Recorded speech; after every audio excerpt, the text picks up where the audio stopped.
Welcome to the Women Get Funded show, where we are dedicated to empowering women founders to shatter barriers and achieve exponential growth and funding for their business. Join us on this inspiring journey as we illuminate the path to unlocking opportunities and prosperity for women-led enterprises. With only 2% of venture funding going to women-led businesses and a mere 3% of women-led companies crossing the $1 million threshold, these startling statistics highlight the need for change. I am Kofo Salman, 5-time founder, impact investor, creator of the Force for Good business system, and your host on this transformative journey. In each episode, you'll meet a trailblazing woman leader. You will meet venture capitalists, CEOs, successful founders, and experts in scaling business growth. Our purpose is clear. We are here to open doors and provide women founders with invaluable access to advisors, investors, and visionary leaders who share our commitment to creating a better world through women-led business at Women Get Funded. We see a future where tomorrow's Amazons, Mercks, Microsofts, and Home Depots are born right here, led by women. They represent the future face of business, and we're here to make it happen. I believe that women-led business is the most powerful, transformative force of our time. Together, we make the world better through business. Are you in? Welcome to the Women Get Funded show. We are dedicated to empowering women founders to shatter barriers of growth and funding for their businesses. Thank you for joining us today as we illuminate the path to unlocking opportunities and prosperity for women-led enterprises. Today, we have a very special guest for you. I'm honored to welcome a beacon of inspiration, a visionary mentor, and a cherished friend, Carolyn Buck Luce. Carolyn is a managing partner at Imaginal Labs, which she founded with her husband. Carolyn has been in the forefront of nurturing courageous leaders to manifest the change they aspire to see for decades. Her innovation creation, The Decade Game, stands out as a testament to her commitment to aiding women in sketching and achieving their dreams. Carolyn has an illustrious career that spans diplomacy, banking, consulting, healthcare. Just reading a few pages from her extraordinary book, Epic, there's a few things in here that I just, Carolyn has built a successful billion-dollar global life sciences business at Ernst Young. She was named Woman of the Year by the Healthcare Business Women's Association. She was elected chairwoman of the New York Women's Foundation, appointed by Mayor Bloomberg to his NYC Commission on Women's Issues. So many wonderful things. Teacher at Columbia, teaching practicum on women in power. She's written for the Harvard Business Review. Her book, I love and cherish. I've been a student of hers in her program. So, and she also is part of leading the Remarkable Women's Journey, which she does with Lynn Twist, another one of my favorite humans in the world. So I just welcome you, Carolyn, and thank you for being here. Well, it's such a pleasure. And, you talk about being a student, but, I find that my students are my teachers. So it's just wonderful to be part of this and part of this endeavor of yours. Thank you, Carolyn. So as I always like to start out, what is a book that was written by a woman that has significantly influenced your life? Well, you've already mentioned Lynn Twist, who has been one of my greatest teachers and dear colleagues. And her most recent book It's called Living a Committed Life. And I love, Lynn has had an extraordinary life. In fact, in her decade game, we fashioned an avatar for her as the fairy godmother of mythic mindsets and movements, because that, in fact, has been what has called her all her life in many different ways. She stands for climate justice. She stands for spiritual fulfillment. She stands for peace. She stands for so much, as well as what it means to be a mother, a wife, a sister, a grandmother. Because, I consider those things for me some of my biggest accomplishments. What I will say about this book is Lynn really sets the frame that if you make a big commitment to a purpose greater than yourself, that shapes your life. Your life doesn't create that commitment. It's the willingness to jump into the purpose greater than yourself and stand there for the rest of your life is what actually shapes your life, and creates the ability to live every day in a way that's worth dying for.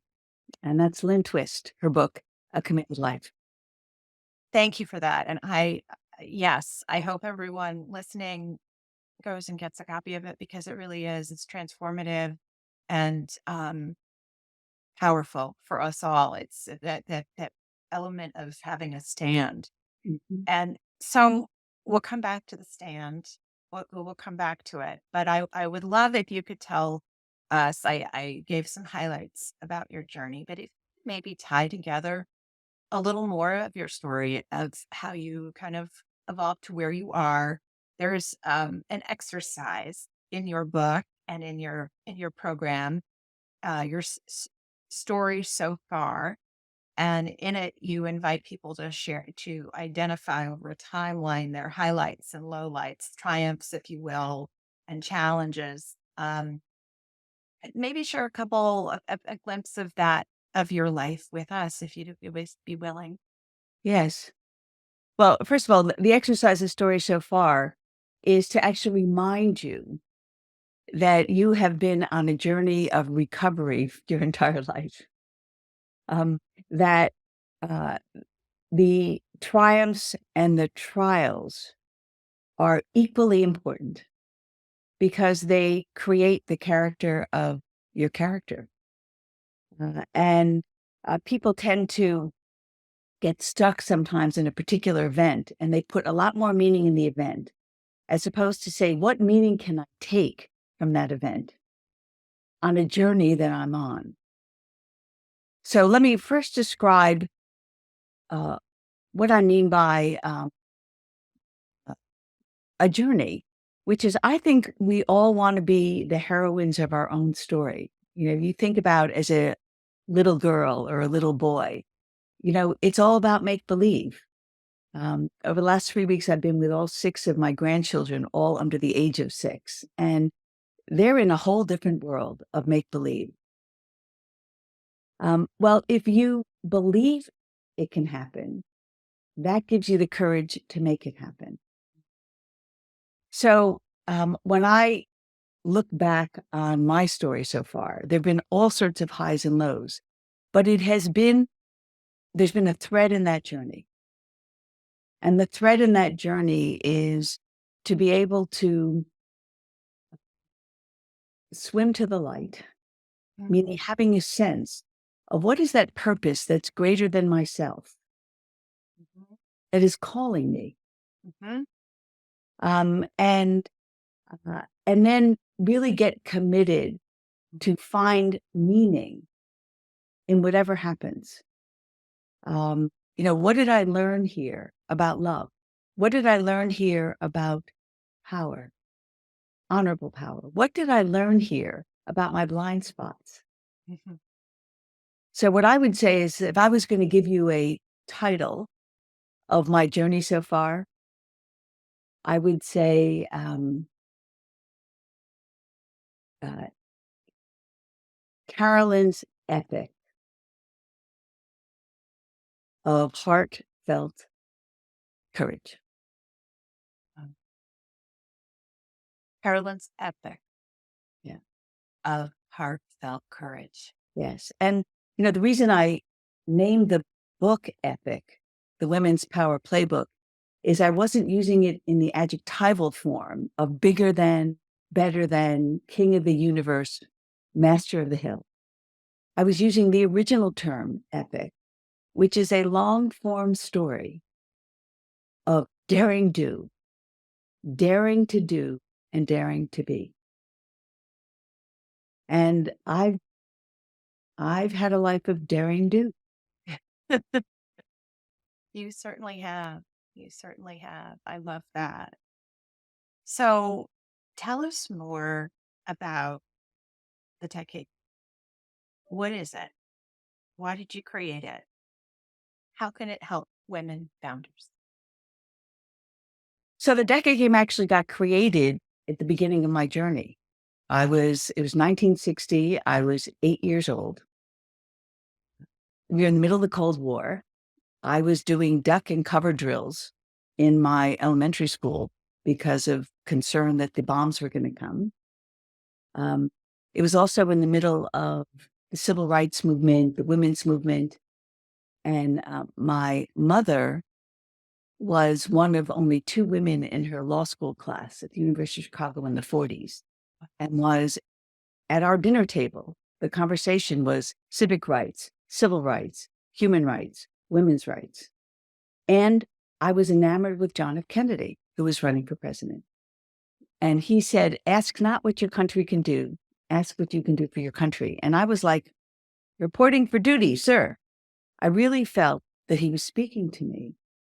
And there is a moment, I think, in everyone's life, and I'm going to come back and ask you this question, which is, what is the moment you remember when you first realized that there was a purpose greater than yourself, Mm. a world that was bigger than you, Mm. and that you actually had a role to play, when you realized you were a baby citizen and you had a beginning sense of what's the work? So I was 8. I was inspired by my mother. I was inspired by JFK. I wanted to be a leader. I wanted to make the world better. I wanted to make the world more peaceful. And at the same time, in that year, I was molested by a stranger. And it was like coming face to face with power, Yeah. power over or power on behalf of. And in my little 8-year-old self, I decided that I was going to be a hero, not a victim, that I was going to answer JFK's call. And that's when I created my first decade game. I was 8. So the farthest I could think of was 18, and I'm going away to college. What am I going to study? And I ended up studying Russian.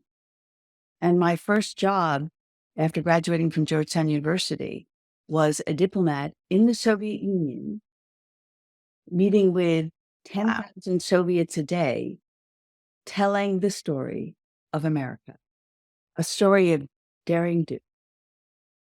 So what is the decade game? The decade game is, in essence, the ability to sort of name what is your purpose? Where do you stand? What is your life's work? Something that will generate many different projects at home, at work, and in the world, but is all answering a way that you can contribute to a purpose greater than yourself. And then the object of the game is, how do I be the CEO, the Chief Experience Officer, and the CIO, the Chief Investment Officer of my life? Where am I going to invest my time, my trust, my treasures, and my talents over the next decade, so that it is a story of daring do, and that I'm the heroine of that story, the leader I long to be at home, at work, and in the world. I love that. So it's a way for us to think about how to use how to bring from within who we are out into the world, and where do we want to go with it? Yes. Where do we want to create? And the other thing is, well, for your listeners who like jigsaw puzzles, Yes. the way I like to describe it is, first of all, doing 1,000-piece puzzle is a lot more fun than a 100-piece puzzle, correct? Right. Yes. Yes. And why do you buy a puzzle? Like, how do you choose one over the other? Do you like the way it looks? Maybe it looks more, like there's something about the images and the colors or whatever that and if you're up for a challenge, then you go with the ones that have like a lot more repetition or they just be harder to find its way, right? Exactly. So you buy a big one Yeah. and you love the picture. It inspires you. You can imagine yourself in that picture.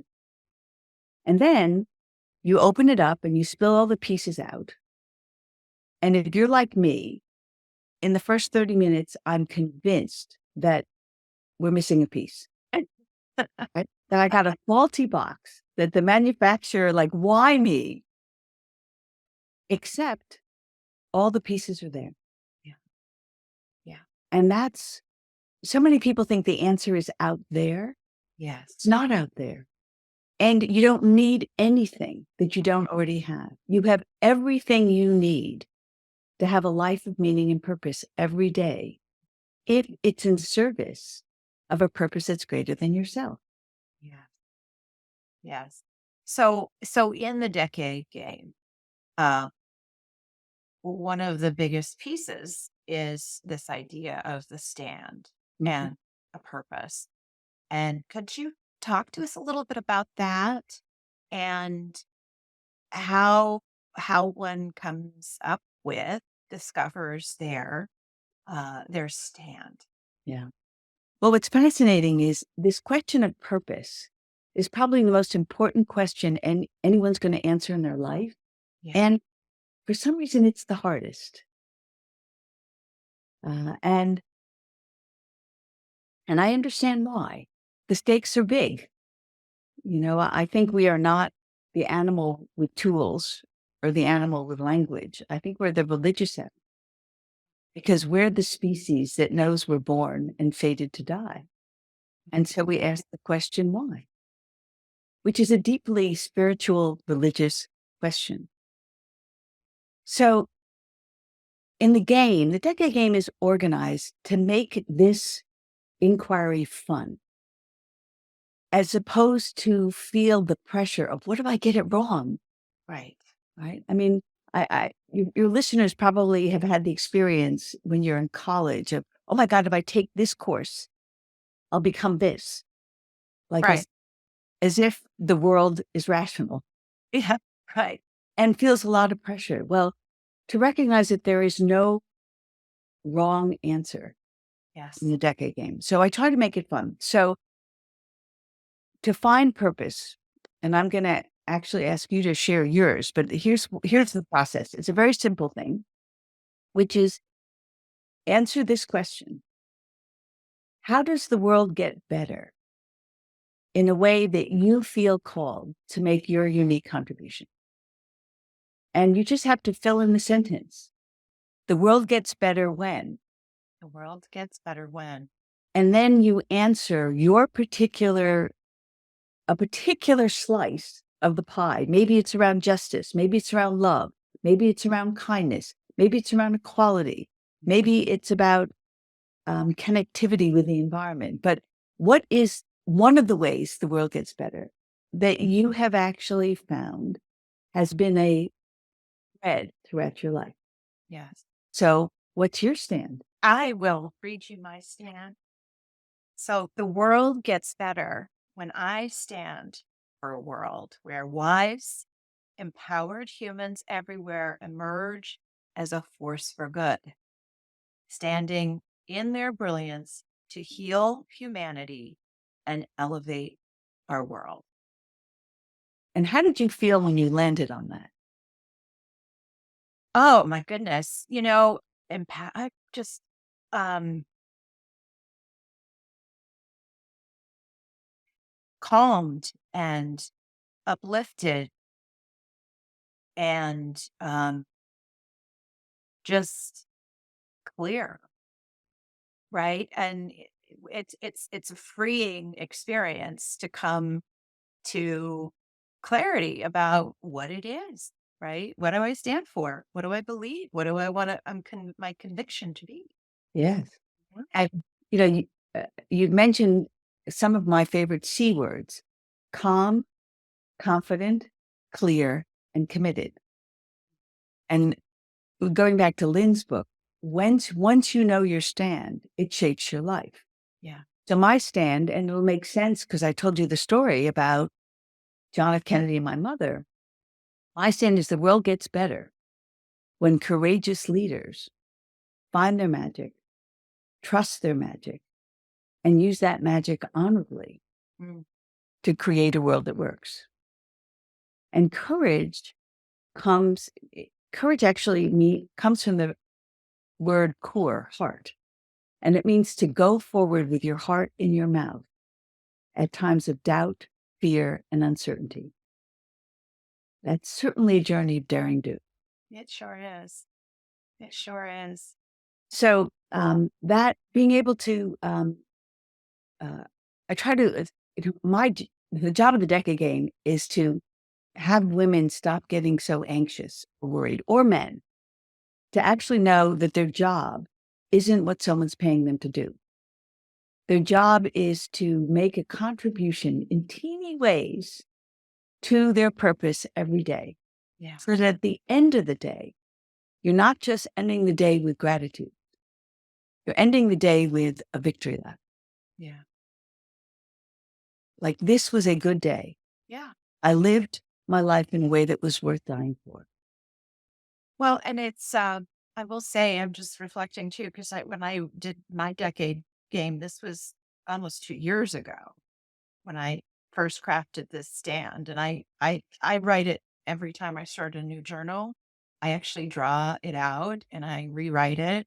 And it just, it marinates and, um, it's the force for good didn't exist at the time. Yeah. So it became, you know, a tuning fork Yeah. or me going through a life transition in my business and this helped me direct where to go next. Yeah. And it's so for, everybody listening, I encourage you to there's a lot of compelling questions around this concept of a stand and it's in the book. It's part of your program. Like it's worth doing it. The other connection I'll make is that, in the Force for Good system, the compelling beginning for everything is what is the purpose of your business. Yeah. And if you can articulate the purpose and stand of your life, and I shouldn't say if you can, as you do, because, there's no perfection. As you do, it becomes more and more clear what that purpose of a company you would choose to found would be. Absolutely. In fact, one of the things I um, help people understand and take my program is the Decade Game is just a business model. Yes. And it's a business model for your life. Again, you're the CEO and CIO. But what is a business model? I mean, I've started a lot of different companies. A business model is just how you choose to Yes. organize your tangible and intangible assets and attributes in a way that creates the most value for others. That's it. How you choose to organize your tangible and intangible assets and attributes in a way that creates the most value for others. And so answering this question, how is this a contribution? How is my business a contribution? What is the unmet need of my customers? What is longing to happen that I can make a contribution to? And then how do I play with all the pieces? Yes. All the puzzle Right. pieces. What if I did it this way? What if I organized my assets and attributes this way? And so the decade game is exactly that for your own life. Yes. One of the other aspects of the game is to create your 10-year destination. Yes. And there's 87,600 hours in a decade. So if you sleep 8 hours a night, that leaves over 50,000 hours. And that's the fun, which is how am I going to invest that time? And what if I did it this way? And what if I did it this way? One step at a time. Because what I tell leaders who I coach in business is you can't predict the future. Right.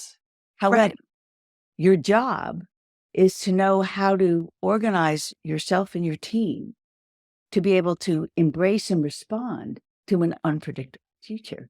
That's the work. That's the And fun. that's the work of a human being too.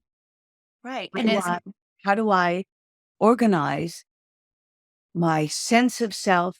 How do I organize my relationships? How do I show up in the world in a way that allows me to embrace and respond to an unpredictable future? so what is the 10-year destination? In the model, in your model, what is it and how does one build one? Well, this is so much fun, which is, again, it's a game. So if your listeners remember Mad Libs, Uh-huh. so Mad Libs is you'd get a story that had a lot of blanks and you would be told to insert a noun or insert an adjective or something. And that would make the story fun, silly, engaging, whatever. So there's a Mad Lib. It starts with, you have to fill in this sentence. Wouldn't it be amazing if a decade from now, I knew myself and was known by the people who love me, my family, and known by the people who count on me, the world, and then all you have to do is come up with an evocative adjective, a epic subject, a compelling verb, a targeted object, and an epic outcome. And that creates your destination. So for example, I'll tell you what my destination was at 70. I'm now 71 and a half. So I now have a new one for my 80. But at 60, I had mandatory retirement from my partnership at Ernst Young. And remember what my stand was. I stand for a world where courageous leaders find their magic and trust their magic and know how to use that magic honorably. And then I created a destination. Wouldn't it be cool if I knew myself and was known by the people who love me and the people who count on me as an organizational shaman, inspiring humans to live epic lives?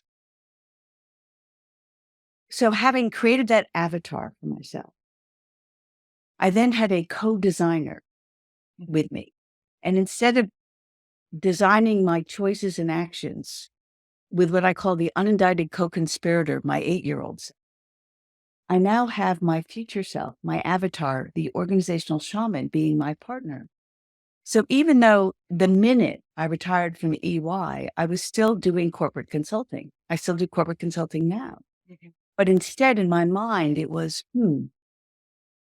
what would the organizational shaman inspiring humans to live epic lives, how would she show up in this meeting versus the expert consultant? And it began to change the way I showed up. All of a sudden, it was about what are the most important questions that people should be answering, as opposed to my feeling I had to have the answer. That shaman, you're a shaman, right? Yeah, Rather than expert. that's right. And then I began to practice. How Yes. do I practice that at home, at work, and in the world? I'll just give you one other example because I want people to understand this isn't just about work. Yeah. No, it's life. The Yeah. week after I retired at 60, I got remarried because my previous husband had passed away. And where did we go on our honeymoon? Well, I thought, well, where would an organizational shaman go? The organizational shaman would probably not go to a beach in Fiji. So we climbed Kilimanjaro. Now, we were not climbers, but what I realized is now as a chief experience officer, it was time for me to take an internal journey. Yeah. a really tough journey with my new partner so that we could, in 7 days of climbing 12 hours a day, we could really drop into what does it really mean to get to the center? Yeah. Because you don't you don't climb to the summit by a commitment to climb to the top. It's a Oh, commitment to get to the center yes. Yes. of a strength that's beyond what you thought you had. Yeah. And I know, remember you talking about what a challenge it was. Yeah. Oh, 19,000 feet. 19,000 feet. Well, it's huge. It's on my bucket list. There you go. So, you know, um, I'm going to share mine just because Okay, yes, yes. I'm going to share it. So, my decade destination is to be a love embodied light leader, reigniting wise clarity within individuals and organizations to birth elevated models of community and prosperity. All. Beautiful. Yeah. So, I mean, it really is it's so fun because I find that it's part of my whole life. It's part of my um, relationship with myself, right? To be love embodied, to be love embodied light leader for myself is really one of the most important pieces to be that for my daughters, right? And to um, see elevated ways to experience community connection and prosperity. It has shifted the way where I want to give my time with my nonprofits. Mhm. Yeah. It's helped me like, well, this is what I really care about versus, some opportunities come up and sometimes they're not right. Right. So this has helped me get Uh, clear. The other thing that's helpful, once you take a stand and create a destination for yourself, you become more aware when you are playing someone else's game. Yes. And, we have spent our entire lives navigating a rigged system and a rigged game for all sorts of reasons. And just to have the awareness, oh, now I know why I'm feeling anxious. Now I know why I'm feeling angry. Now I know why I'm suffering, because I just have a sense this is out of integrity with me. It just allows you to stop and then not blame yourself, but recognize, I was playing someone else's game. That was a survival skill that got me here. It just won't get me there. Yeah. And to take a pause and then remember your game. Okay, well, what would the light leader do here? I need to put in. She has probably some advice. She would probably do something a little differently here. Yeah. So to take that pause, to have that awareness, not to blame yourself, not to shame yourself, but just say, I was playing someone else's game. There it happened. Yeah. I'm now change it up. Yeah. Now I can step back in.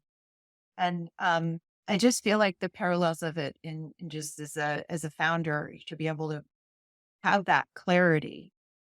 Because when you're building a company, especially in the early days, there's so many ways to get pulled into somebody else's game Yeah. and distracted and afraid of things that you know like you said, there's a resourcefulness in knowing you already have everything you need to take the next brave step. And it's always coming back to that decade destination, back to that stand where you reconnect with the real power within you, right? Not the, oh, I need more funding or I need, okay, so maybe that's something to do, but what is the next brave step you can take Right. today? And from a place of abundance and resourcefulness rather than scarcity. And to let go of the fear that what if this is the wrong, there is no wrong in the decade game. There's only the next move. And Yes. that place, Yes. you will learn, okay, then what might be the next best step? Yes. So to be able to, you know, uh, being an entrepreneur, being creating your own company, there's going to be a lot of learning, A lot of learning. a A lot lot of learning. of learning, and you could, um, it's really a design thinking principle. This is about Yes. iteration, and the trust that whatever you're learning is going to help you make a better choice in terms of the next step. Yes. That is deep brilliance because it is, I mean, Carolyn, I know you've been involved with a lot of ventures. I'm starting my sixth, and every time you start a new one, you have to start a new one. Yeah, And you're gonna run, it's not like, well, now I know how to do this. Now I know. No, every time it's a new riddle. It's a new game. new It's a new puzzle. puzzle. And Right. and there are many moments of what the hell was I thinking? That's all with it. Which, by the way, isn't just in a new venture. You know, Yeah. Yeah. the new partner. It's with Yeah. uh, I was It's just I moving to a new city or, like marriage, separation, divorce, loss, right? All these moments. the other thing I want to just say to your listeners is we are in different stages of life. So there's different games.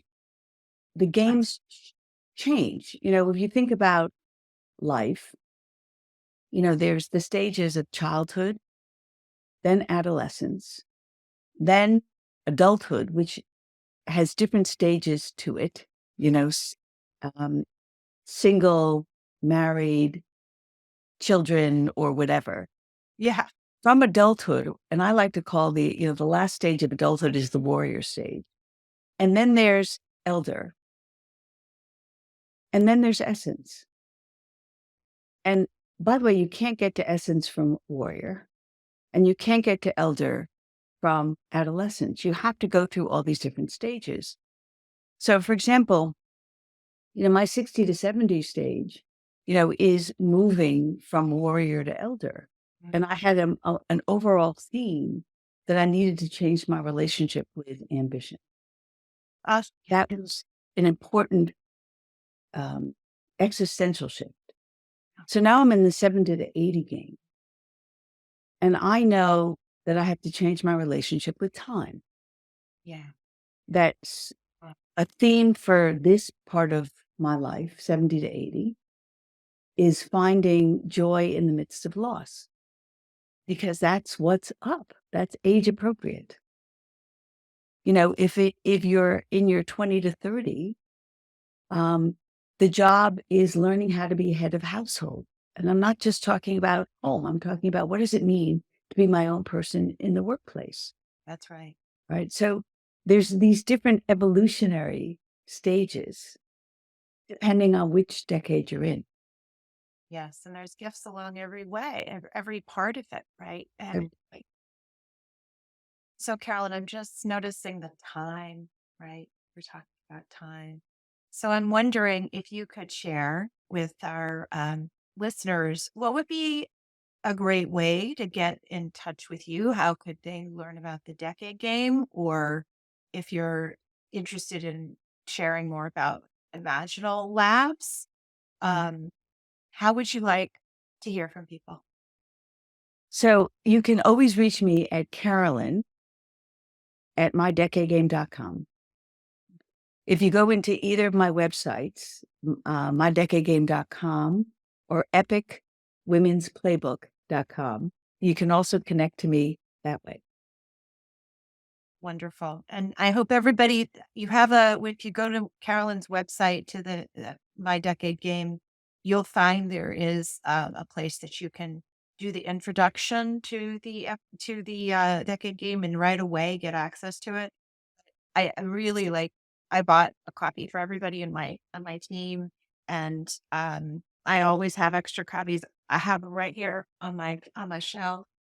They're my go-to give for girlfriends and women friends. It's such a great book. Pick it up. Yeah, you can get it on your website. And then just any last words of wisdom?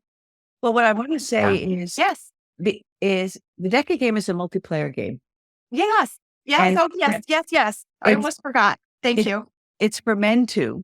Yes. A lot of men have read that book because most of it is about the decade game, and it also helps them get more in touch with the feminine energy in them, which has been very distorted given the world that we're in. And that's what's really longing to happen for men, is to be able to also be heart-based at working in the world. And so, and the other thing is, my husband and I have a decade game for our marriage.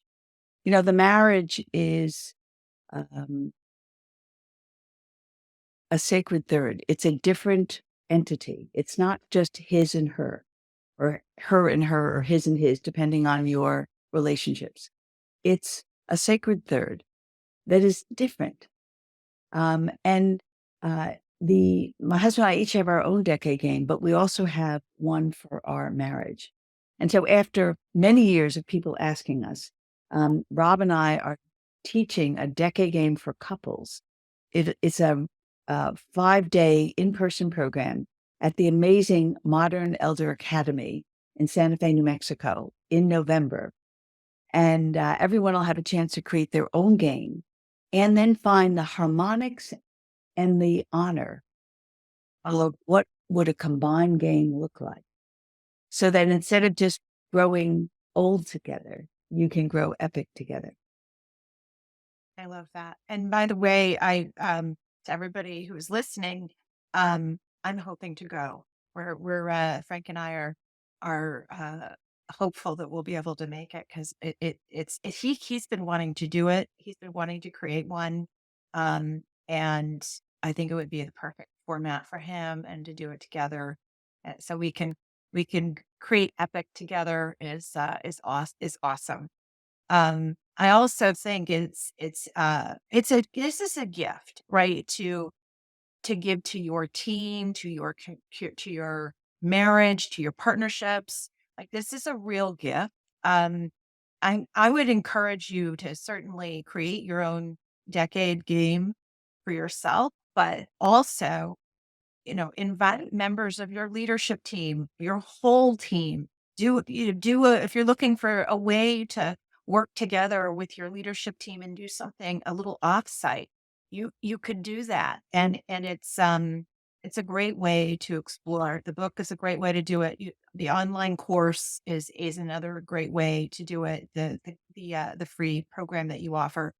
Um, or just sign up for your program, right? You do it in March and you do it in November, right? In the fall, it would start in October. October. And you can find out more about that. Let me just also say that the template for the game board, also works for your companies. So the stand is the vision. The destination is what's your mission as a company. Yeah. And then what you'll see is the pillars are just what are your strategic areas of focus? And what would goodness look like 10 years from now if, in fact, you really master those strategic areas of focus? So it is a strategic template. It's a business model for either yourself or your company. I love it. Wonderful. Well, I can't tell you how much I have loved being with you, and how honored I am to get to introduce you to this community of founders. It's a pleasure to always be with you. You are a deeply healing and inspiring force in my life, Carolyn. Well, it takes one to know on Coco. So thank you for joining us today on Women Get Funded. Thank you, Carolyn, for illuminating the path to unlocking opportunities for growth and prosperity for women-led enterprises. The world is made better by women-led business. And so let's all go make the world a better place. Thank you. Bye now. Are you ready to build a business that leads in both impact and profit? Discover the Force for Good book, a guide for purpose-led leaders who want to accelerate impact, scale, and profit. Pre-order your copy today at www.aforceforgood.com. biz/book